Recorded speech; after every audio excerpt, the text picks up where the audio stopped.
What happens when a beloved Hollywood star walks onto a daytime talk show expecting a light conversation, only to find himself being questioned in a way that feels far more personal than professional? That's exactly what unfolded in a moment that left the entire studio shifting in their seats.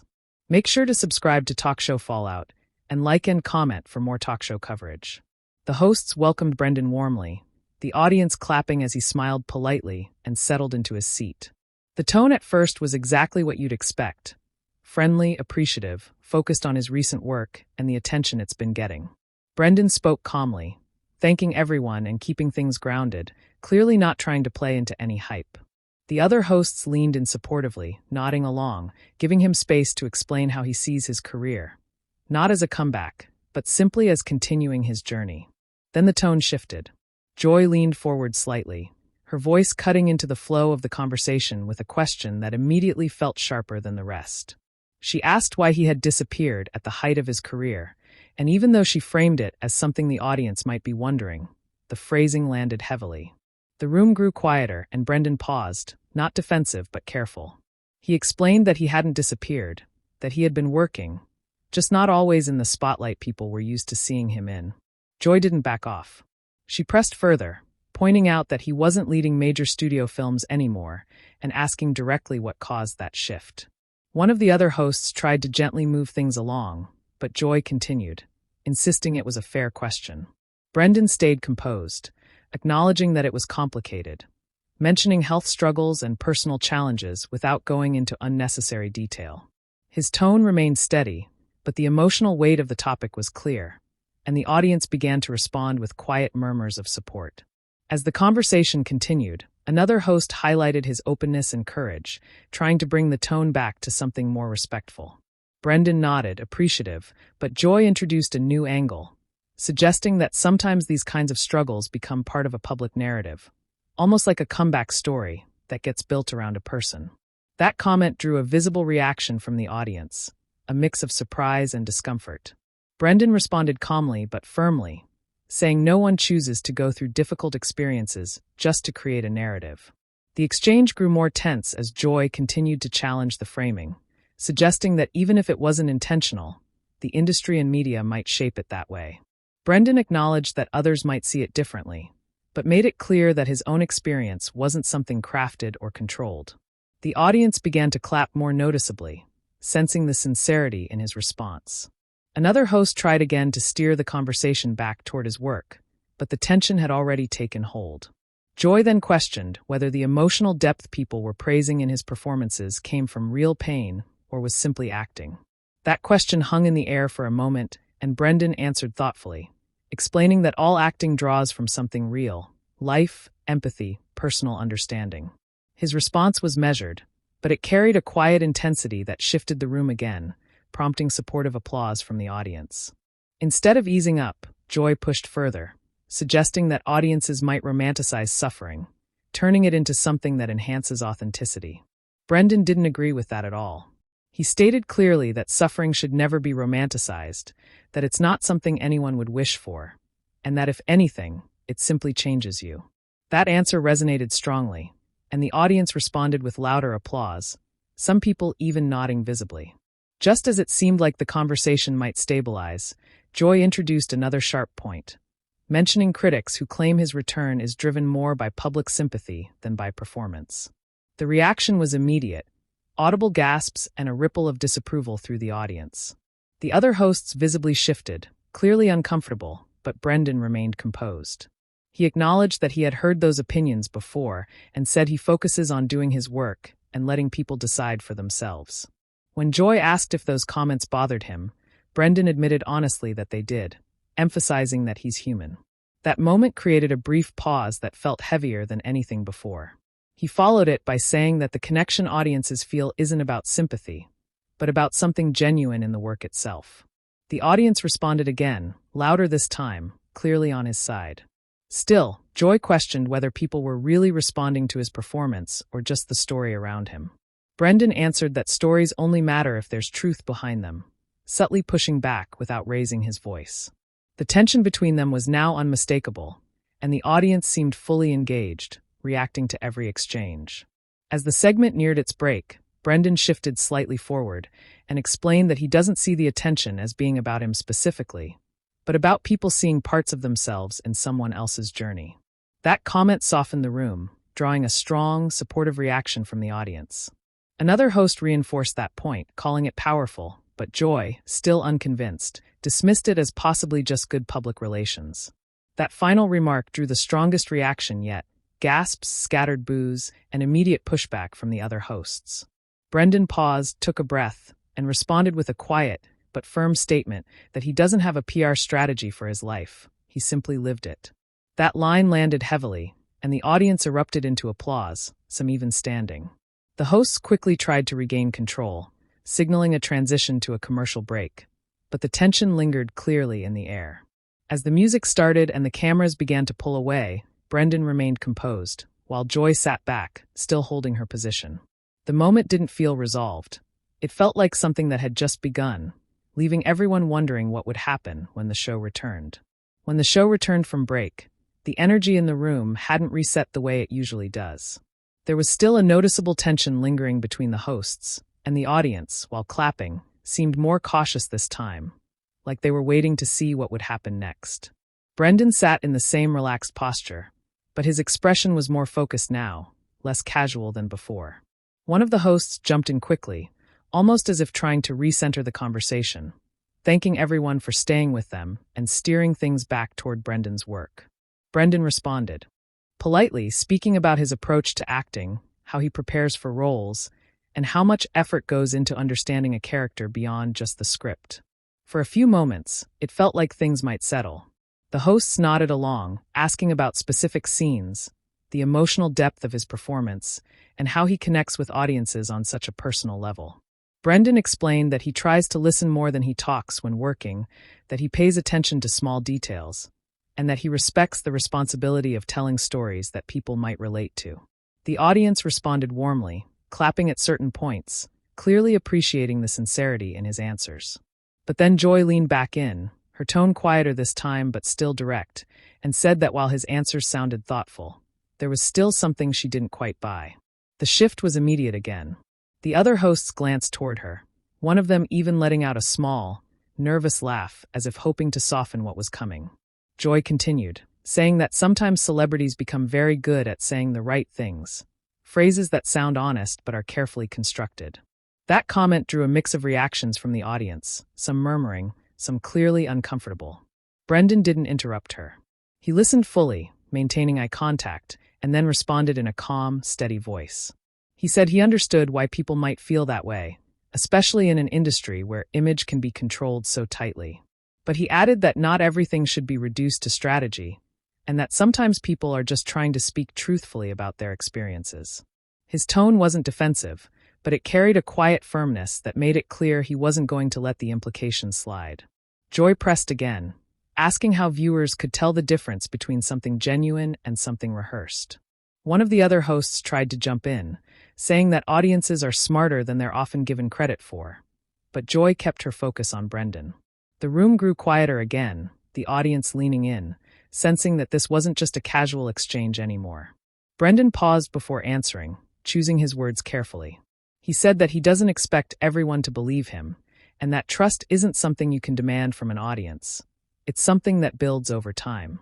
He explained that all he can do is continue to show up consistently, to be honest in his work, and to let people form their own opinions without trying to control them. That answer earned a round of applause, not explosive, but steady and supportive. Instead of acknowledging that, Joy shifted direction slightly, bringing up past interviews where Brendan had spoken about difficult experiences in the industry. She questioned why those stories were being revisited now, suggesting that timing can sometimes play a role in shaping public perception. The implication hung in the air again, and this time the audience reacted more audibly, with a few scattered boos mixed in with murmurs.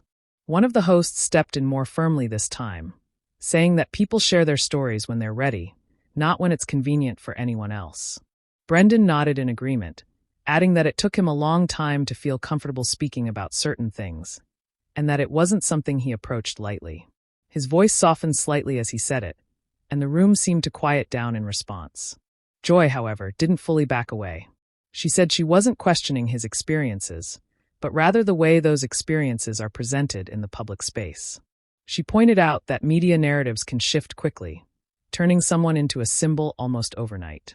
Brendan listened again, then responded by saying that he doesn't control how others choose to frame things, but he does take responsibility for how he presents himself. He added that he tries to do that with as much honesty as possible, even if it's not always perfectly received. At this point, the dynamic between the hosts became more noticeable. One of them leaned forward, addressing Brendan directly and thanking him for his openness, clearly trying to validate his perspective. Another host gently reminded everyone that the conversation should remain respectful, a comment that drew a small but noticeable reaction from the audience. Joy responded by saying she was being respectful, just honest, and that difficult questions are part of meaningful conversations. Brendan acknowledged that, agreeing that conversations shouldn't avoid discomfort, but he also pointed out that there's a difference between asking questions and making assumptions. That line landed strongly, drawing a louder reaction from the audience, applause mixed with a few approving voices. Joy raised an eyebrow slightly, but didn't interrupt immediately this time. The conversation then shifted briefly toward how public perception can impact an actor's career. Brendan spoke about how labels can stick, how people can be reduced to a single narrative, and how difficult it can be to move beyond that. He explained that he doesn't see himself as a comeback story, but simply as someone continuing to work and grow. The audience responded warmly again, clearly connecting with that perspective. Joy, however, circled back once more, asking whether he thinks the industry is genuinely embracing him again or simply responding to audience sentiment. The question wasn't loud, but it carried weight. Brendan answered that it's probably a mix of both, and that he doesn't spend too much time trying to analyze it. He said he focuses on the opportunities he's given and tries to make the most of them, regardless of where they come from. That answer seemed to diffuse the tension slightly, at least for a moment. The hosts nodded, and one of them smiled, saying that sometimes the simplest answers are the most honest. The audience clapped again, and for a brief second, it felt like the conversation might finally move forward without friction. But the underlying tension never fully disappeared. It lingered in the pauses, in the way the hosts glanced at each other before speaking, in the audience's more cautious reactions. Brendan remained composed throughout, never raising his voice, never becoming visibly frustrated, but also never backing down from his position. As the segment continued, it became clear that this wasn't just a promotional interview anymore. It had turned into something deeper, a conversation about authenticity, perception, and the fine line between public narrative and personal truth. And while no one said it outright, everyone in the room could feel that the moment was building towards something even more intense, something that hadn't fully surfaced yet. As the conversation moved forward, there was a noticeable shift in how everyone on stage was engaging. The usual rhythm of a talk show, light question, quick answer, audience laugh, was gone. Now, every question carried weight, and every answer felt like it mattered more than it normally would. One of the hosts tried to ease things slightly by asking Brendan about the audience response he's been receiving lately, mentioning how people have been visibly emotional watching his performances. Brendan responded with gratitude, saying it means a lot when people feel something genuine, because that's always been his goal as an actor. The audience responded warmly, clapping and nodding, and for a moment, the energy softened again. But even in that softer moment, Joy leaned forward, clearly not finished. She said that emotional reactions from audiences can sometimes be influenced by external narratives, not just the performance itself. The room tensed again almost immediately. One of the hosts let out a quiet "okay" under her breath, sensing where this was heading. Brendan looked at Joy, not interrupting, giving her space to finish. She continued, saying that when viewers already know someone's personal story, it can shape how they interpret what they're seeing on screen. It wasn't an aggressive statement, but it carried a tone that suggested skepticism. The audience reacted with a mix of murmurs and a few scattered claps, but the overall mood leaned uneasy. Brendan took a second before responding. He said that while it's true that context can influence perception, it doesn't replace the work itself. He explained that audiences might come in with certain expectations, but if the performance doesn't hold up, those expectations don't last very long. His voice remained calm, but there was a quiet confidence in what he was saying that drew a stronger round of applause from the audience. Joy responded by saying she wasn't questioning his ability, but rather how much of the current reaction is tied to timing. She pointed out that the industry often goes through phases, times when certain types of stories are more embraced than others. Brendan nodded slightly, acknowledging the point, but added that timing doesn't create connection on its own. He said that something has to resonate on a deeper level for people to stay invested. At this point, one of the other hosts stepped in more directly, saying that what people are responding to is authenticity, and that it's something you can't fake over time. The audience clapped in agreement, and there was a brief sense of unity on the panel. But Joy didn't fully concede. She turned back to Brendan and asked, very directly, whether he thinks the public sometimes projects their own emotions onto him, creating a version of him that may not fully match reality. That question landed differently. It wasn't just about his career anymore, it felt more personal. The room quieted noticeably, and even the other hosts paused before reacting. Brendan's expression changed slightly, not in a dramatic way, but enough to show that he was taking the question seriously. He said that people do project, not just onto him, but onto anyone in the public eye. He acknowledged that it's natural for audiences to connect personal meaning to what they see. But he also said that he doesn't feel responsible for managing those projections. He explained that all he can do is be as honest as possible in his work and in his interactions, and that the rest is out of his control. The audience responded with steady applause, and one of the hosts nodded, saying that was a very grounded way to look at it. But Joy followed up again, asking if that ever feels frustrating, being seen through a lens that you didn't choose. Brendan gave a small, understanding smile and admitted that it can be, but that it's also part of the reality of being in his position. Then came the moment where the tone shifted more noticeably than before. Joy, still maintaining her composed demeanor, said that sometimes public figures benefit from that projection, whether they intend to or not. The implication was clear, and the audience reacted immediately. Some audible gasps, a few louder murmurs, and visible discomfort among the other hosts. Before anyone else could jump in, Brendan responded, and this time there was a subtle but unmistakable change in his tone. He wasn't louder, but he was more direct. He said that benefiting from something and choosing it are two very different things. He explained that he never set out to have his personal experiences become part of how people view his work, and that if anything, he would have preferred to keep certain parts of his life private. The audience broke into applause again, louder this time, and one of the hosts placed a hand on the table, clearly supportive. Joy started to respond, but Brendan continued, not interrupting, but speaking with a clarity that made it clear he wasn't finished. He said that there's a difference between telling your story on your own terms and having it interpreted in ways you can't control. He added that while he understands the curiosity that comes with being in the public eye, it can be difficult when people assume intent behind things they haven't experienced themselves. That statement landed strongly. The audience reaction shifted from mixed to firmly supportive, with sustained applause and a few voices calling out in agreement. The other hosts nodded more visibly now, one of them even saying exactly under her breath. Joy, for the first time, seemed to pause a little longer before responding. She said she wasn't trying to dismiss his experiences, but that her role is to ask questions that challenge the narrative. Brendan nodded, acknowledging that, but then said something that shifted the entire energy of the conversation. He said that challenging a narrative is important, but it should be done with an understanding of the human being behind it. He explained that when conversations focus too much on questioning intent, they can sometimes overlook the reality of what someone has actually gone through. The room went very quiet after that. Not tense in the same way as before, but more reflective. The audience didn't react immediately this time. They just listened. Even the hosts seemed to take a moment before speaking. One of the hosts finally broke the silence, thanking Brendan for saying that and pointing out that it's easy to forget the personal side of public stories. The audience then responded with a strong round of applause, not explosive, but deeply supportive. Joy leaned back slightly, her expression more measured now. She didn't jump in right away, which itself felt like a shift. The dynamic on stage had changed. Brendan hadn't raised his voice, hadn't become confrontational, but he had drawn a clear line, and it was evident that the audience had recognized that. As the segment continued, the conversation didn't return to its earlier lightness. Instead, it stayed in this more serious, reflective space.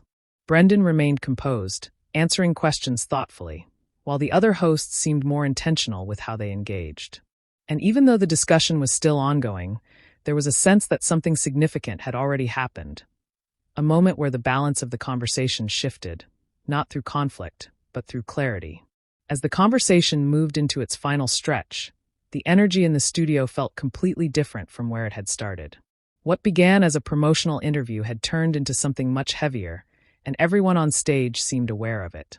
One of the hosts took a breath and tried to gently guide things toward a closing tone, thanking Brendan again for being open and for staying in a conversation that hadn't been easy. Brendan nodded, offering a small, appreciative smile, but he still looked focused, like he understood that the moment wasn't quite finished yet. The audience, too, felt more engaged than usual. Instead of the typical scattered applause, there was a kind of attentiveness in the room. People weren't just reacting, they were listening closely. One of the hosts asked Brendan what he hopes people take away from his work now, especially given everything that's been discussed. Brendan answered in a calm, grounded way, saying that he hopes people feel something honest, something that stays with them beyond just watching a performance. He said he doesn't expect everyone to agree on everything, but he does hope there's space for understanding. That answer drew a strong, steady round of applause, and for a moment, it felt like a natural place to wrap things up. But Joy, who had been quieter for the last few minutes, leaned forward one last time. Her tone wasn't as sharp as before, but the intent behind her words still carried weight. She said that while she respects what Brendan was saying, she still believes it's important to question how stories are presented, especially in an industry that often shapes public perception in powerful ways. There was a brief pause, and all eyes went back to Brendan.